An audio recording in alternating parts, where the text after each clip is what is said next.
చూస్తున్నాం. పహల్గాం ఉగ్రదాడి ఘటన అనంతరం పాకిస్తాన్ పౌరుల విషయంలో భారత ప్రభుత్వం కఠినంగా వ్యవహరిస్తోంది.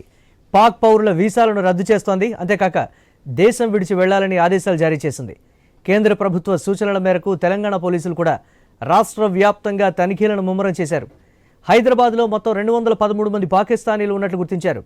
వారిలో నలుగురిని షార్ట్ టర్మ్ వీసా ఎస్టీవీ హోల్డర్స్గా గుర్తించారు. ఆ నలుగురికి హైదరాబాద్ పోలీసులు నోటీసులు ఇచ్చారు. రేపటిలోగా నగరాన్ని విడిచి వెళ్లాలని హెచ్చరించారు.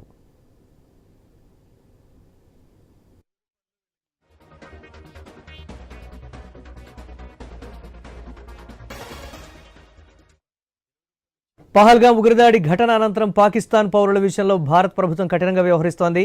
పాక్ పౌరుల వీసాలను రద్దు చేస్తోంది. అంతేకాక దేశం విడిచి వెళ్లాలని ఆదేశాలు జారీ చేసింది.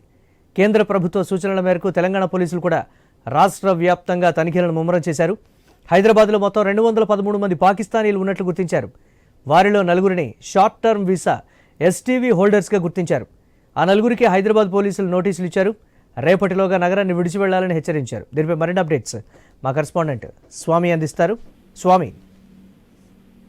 మురళి, పహల్గాం ఒకవైపు దాడి తర్వాత భారత ప్రభుత్వం వివిధ అంశాల విషయంలో చాలా స్ట్రిక్ట్ గా వ్యవహరిస్తుంది. పాకిస్తాన్ సంబంధించినటువంటి పౌరులందరూ కూడా భారతదేశం నుంచి తరలి వెళ్లాలని చెప్పి ఇప్పటికి ఆదేశాలు జారీ చేసింది. రీసెంట్ గా హోంమంత్రి అమిత్ షా కూడా అన్ని రాష్ట్రాల ముఖ్యమంత్రులతోటి ఒకవైపు టెలిఫోన్ కాన్ఫరెన్స్ నిర్వహించి జరిగినటువంటి విషయంలో వారికి వివరించారు. మరోవైపు వివిధ రాష్ట్రాల్లో ఉన్నటువంటి పాక్ పౌరులంతా కూడా ఏరువేత కార్యక్రమం చేపడుతున్నారు. వాళ్ళకు ఉన్నటువంటి 15-16 రకాల వీసాలన్నీ కూడా పూర్తిగా రద్దు చేశారు. అందులో భాగంగా తెలంగాణలో కూడా హైదరాబాద్ లో నివసిస్తున్నటువంటి పలువురు పాకిస్తానీలను హైదరాబాద్ వదిలి వెళ్లాలని చెప్పేసి కూడా సూచించారు. దానికి సంబంధించి ఇప్పటికే వారికి ఇచ్చినటువంటి షార్ట్ టర్మ్ హోల్డర్స్ వీసాలన్నీ కూడా రద్దు చేశారు. హైదరాబాద్ నగరం పరిధిలో దాదాపుగా 213 మంది పాకిస్తానీలు ఉన్నట్టుగా కూడా నగర పోలీసులు గుర్తించారు. వారందరూ కూడా నగరం విడిచి వెళ్లాల్సిందిగా కూడా పోలీసులు సూచిస్తున్నారు. రేపటిలోగా నగరం విడిచి వెళ్లిపోవాలి.